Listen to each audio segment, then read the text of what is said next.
Ladies and gentlemen, welcome to Metropolis Radio, and today we are talking about the decline of physical media, and I am pulling this from this article from Game Rant that is titled, Physical Game Sales Are Down Substantially According to New Report. And before we dive into this, I would like to also point out that it's not just physical game sales are declining, but I've also been seeing that in movies and TV shows. Seriously, go into like a Walmart, a Target, or a Best Buy and go into their, DVD or Blu-ray section and compare it to what it was like 5 years ago. It has shrank substantially.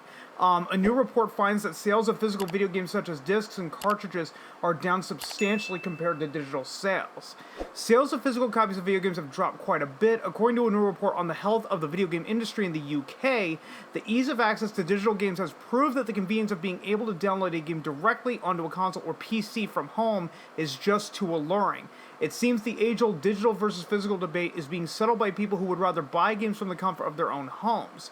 Physical sales have been on a steady decline over the past decade, with the rise of digital storefronts, most prominently Steam, owned and operated by legendary video game developer Valve. The old brick-and-mortar retail model has struggled to keep pace. Now that Microsoft, Nintendo, and Sony offer their own robust digital storefronts, it seems like the era of discs and cartridges may be nearing its end.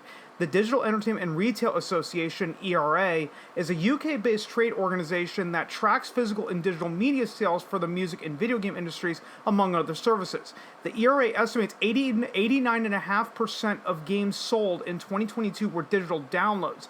Only 10.5% of copies sold were physical discs or cartridges. Digital sales make up 9 out of every 10 games sold in the UK. All told, the UK games industry totaled £4.7 billion worth of sales, far surpassing the sales numbers of the music, TV, and film industries. Since digital game retailers like Steam and Epic aren't exactly forthcoming with their sales figures, the ERA cautions that the data is based on estimates. Still, the ERA has built itself a reputation for producing data trusted by the titans of the video game industry. When their data points to a larger trend of physical media steadily becoming more of a niche purchase for die-hard fans and video game preservationists, publishers listen and adjust their sales plans accordingly. As for digital versus physical video game sales in the United States, in February 2022, a video game industry data tracker called NDP GamePulse found that the number of new games available for purchase on cartridges or discs in the US dropped significantly to 226 titles in 2021 compared to 321 titles in 2018. That's a 30% drop in 2 years, leaving the percentage of physical game sales at only a 10.3% share of the market.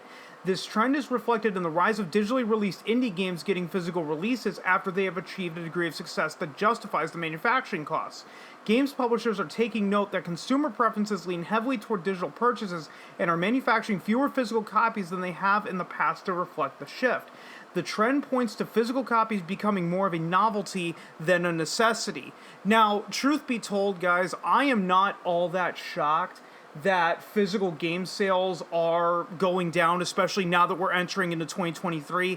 And I think that physical game sales are going down because of four main points, all of which are legitimate. Even I myself am saying this, having a very large collection of physical media myself. There are legitimate reasons for this. The first reason is that physical media just simply takes up too much fucking space.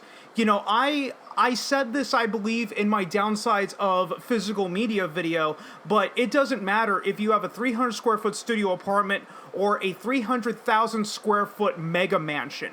It's not a matter of if you run out of room, it's all a matter of when. Right? So do I really want to store these, thousands of video games that I have across my Xbox One, my PS4, my PS3, my PS2, so on and so forth, when the other option could be I can purchase them from a service like the PlayStation Store or what's Microsoft's digital store? Because I remember when it was called the Xbox Live Arcade. So I'm just going to use Xbox Live Arcade just as the prime example. But still, I can buy all these games off the PlayStation Store, Xbox Live Arcade, or Steam, and I can have these games stored in the cloud. I mean, sure, there is a downside to that, of the publisher at any time can choose to pull the game and therefore revoke your access. But some people are, choosing to weigh the pros and the cons, and it's like, well, either I agree to that, or I have to store all of these physical discs, and quite simply, I'm just going to run out of room. So, maybe the pros of digital media are going to outweigh the cons of it in that regard. And the second point that I want to talk about is that the trade-ins aren't worth it. Tying it back to physical media takes too much space. At some point, you're going to have to get rid of some of these discs, right? They're going to take up so much room. So what do? You go to GameStop or whatever your local game store is, and honestly ask yourself, is it really worth the hassle to bring in all of these, PS4 and Xbox One games to just get a few bucks here and there? Is it really worth the time and effort to sort through all of your physical Xbox, PlayStation, and Nintendo games, drive them to a physical store just to get what is effectively pennies on the dollar? Sure, you might get a couple new games that you played, and I'm a big believer of this. I would rather get rid of 100 games I'm no longer playing to get 10 games that I will play. But still, you have to rack this up in your mind. Is it really worth all the time, effort, and energy to go through all of your physical games to then drive them to a store to get pennies on the dollar and just to get a few games in return? Some people are opting that that's not a very worthwhile prospect. Whereas with the digital game, let's say you get tired of playing that, I can, I have Thief 2014 saved on my hard drive from my PS4. Let's say I get tired of playing that game. I can delete it off of my PS4's hard drive, but my purchase is still backed up on the store. So if I ever want to play Thief 2014 again, I can just re-download it. Assuming that Square Enix doesn't pull the game and revoke my access. But still, it's better than actually taking that physical disc for Thief all the way down to GameStop to get like 20 cents. The trade-ins are simply just not worth it. The third talking point I want to bring up is that the full games aren't even coming on the discs anymore.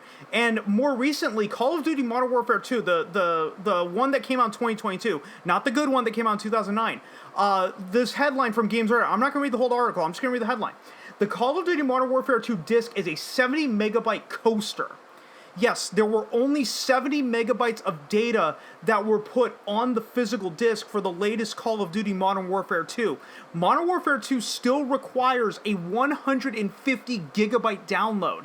Spyro, the Spyro Reignited trilogy, I believe it came out in 2018 or 2019. I don't remember the exact year. But the Spyro Reignited trilogy only had 2 of the Spyro games on the disc. You had to download that third Spyro game. There was another one a little more recently. I can't remember, but still, you get my point. Between Call of Duty Modern Warfare 2 only having 70 megabytes of data put onto the actual Blu-ray disc, and the fact that you had to download the third Spyro game in that Spyro Reignited trilogy, again, honestly, rack your brain. Is it really worth the effort to drive all the way to GameStop or Best Buy or Walmart or wherever you buy your games from? I don't care which. Is it really worth it to leave my house, go out of my way to buy a physical copy of Call of Duty Modern Warfare 2 or a physical copy of Spyro Reignited trilogy if it's still going to require an immense download? No, I'm just gonna download the damn thing if I'm being 100% honest. And the fourth and final point that I want to touch on is that digital sales can actually offer more savings. And what I mean by that, I'm going to use myself as an example. For years, I was looking for a copy of Tomb Raider 2013, right? The first game, because I have Rise of the Tomb Raider and Shadow of the Tomb Raider physically for my PS4, but I never got Tomb Raider 2013. And I was looking around, and I could not find a physical copy of that game for cheaper than $20 used. but I got that game on a digital sale through a PlayStation Store sale. This was in like late 2019, early 2020, so this wasn't even recent. This was a couple years ago. I got that game on a sale through the PlayStation Store for $2.99. I was doing the same thing with Sleeping Dogs. I wanted to get Sleeping Dogs for the PS4 because it was the definitive edition, so it came with all the DLC. Once again, I could not find a copy cheaper. Could not find a copy for cheaper than like $20, or sometimes it would go up to $25. Guess what? During that exact same sale that I got Tomb Raider 2013, I picked up Sleeping Dogs Definitive Edition for $2.99.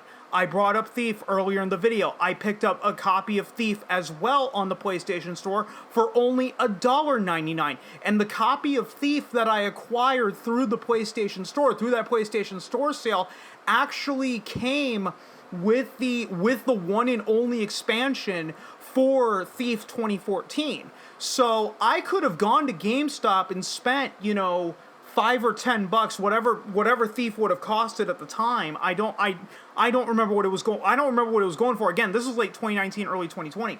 I could have gone to GameStop and picked up the physical copy of Thief, but guess what? I don't get that. I don't get that $5 expansion. I still have to pay to get that $5 expansion. But with that digital purchase of $1.99, I was able to get that $5 expansion. And I know that I've been rambling long enough, so I'm going to go ahead and I'm going to end the video with this. There are logical reasons for why physical game sales are going into the decline. Now, you and I can sit here and argue till we're blue in the face that digital has far more downsides than physical media does, and I would agree with you to a point. However, on my downsides of physical media video, I do apologize because I do not remember who left the comment. So if you're watching this, I apologize that I cannot remember your name right now. But you know, a commenter brought up a great point that in reality, physical and digital are really becoming two sides of the same coin, in the sense that neither side is really good for media ownership at this point. Right, physical media degrades too much over time, and for all of the other reasons that we listed off for why physical game sales are going down. However, digital also has the downside of if the game publisher or movie studio just decides that they just want to revoke your access at any time just because their favorite football team lost, well, they can, and it doesn't matter how much money you fucking spent on it. You could have paid full price, you could have gone to sale on it. Well, if you get your access revoked, well, you're just shit out of luck. Too bad, so sad, fuck you. So guys, let me know what you think down below in the comments. Do you think that physical game sales declining is a logical step, or do you think that this is all artificial? I'm going to go ahead and end the video right here before I drag this out way longer than it needs to be. If you stuck around this long, thanks so much for doing so. And if you've been following me long enough, you know I'm terrible at ending these videos, so I will just see you guys next time.